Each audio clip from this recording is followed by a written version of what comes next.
Donald Trump recently stated that he has respect for Robert F. Kennedy Jr. in an interview.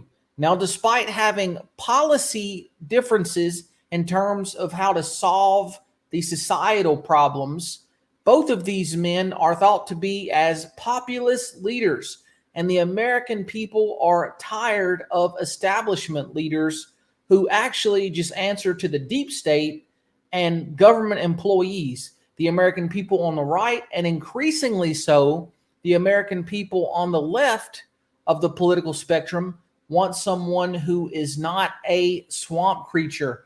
Let's get into the specifics of this article. This is from the Epoch Times, or Epic Times, however you prefer to pronounce it. I'm not sure which is technically correct. Trump says he has respect for RFK Jr. He's got some very important points. I respect him. A lot of people respect him. He's got some very important points to be made. Trump told Newsmax's Eric Bolling during an interview just 2 days ago. Trump, who said he has known Kennedy for a while, added that he was impressed by Kennedy's growing popularity in the polls. He's at 21%, 22%, and that's a lot for somebody that came in with absolutely no chance of winning. Now, of course, Robert F. Kennedy Jr. is a political benefit to Trump because he can pick off votes from Biden. That assumes that he runs as a third-party candidate. Whether he'll do that or not remains to be seen, because the Democratic National Committee, they have already shut out RFK Jr.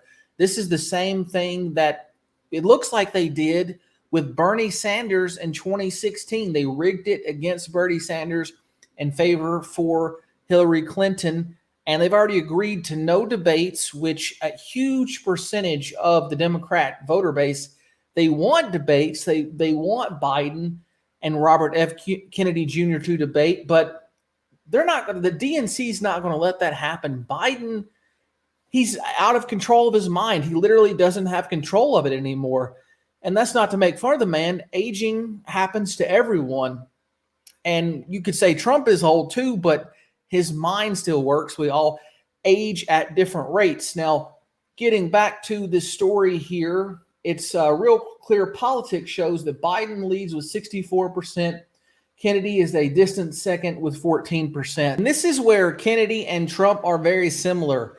In some ways, they both believe that we have a rigged system, that our system is rigged. Kennedy told the Epic Times in April, "We're living in a time when there's a lot of Americans who believe our democracy is broken. And I think both political parties have to bend over backwards to start restoring faith in democracy and electional integrity." Now, we are a republic, but we do have democratic institutions. And this is the sentiment that conservative Americans have felt for so long. They've felt like this system is not for the 330 million or 300 million in America. This system is for 10,000 families in D.C. or just a few people, these select elites, not for everyone else. Americans think the entire system is rigged against him, he added.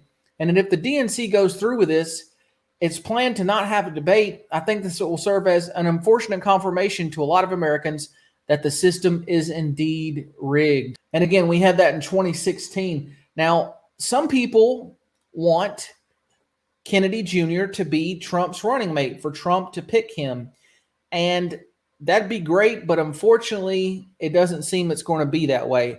I say it would be great from an electoral perspective at the least. I don't know all of Kennedy's policies in detail, but from an electoral perspective, Kennedy has a plus 19 favorability rating in the United States as opposed to Biden and Trump both having negative favorability ratings. So Kennedy would steal a lot of votes from Biden if he were Trump's running mate.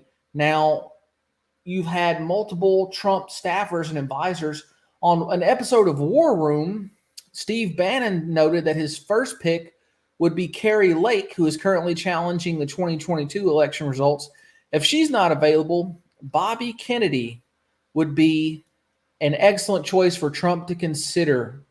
and adding that the idea had received a standing ovation. That's why people like Kennedy. He is anti-establishment. That's why a lot of conservatives like him.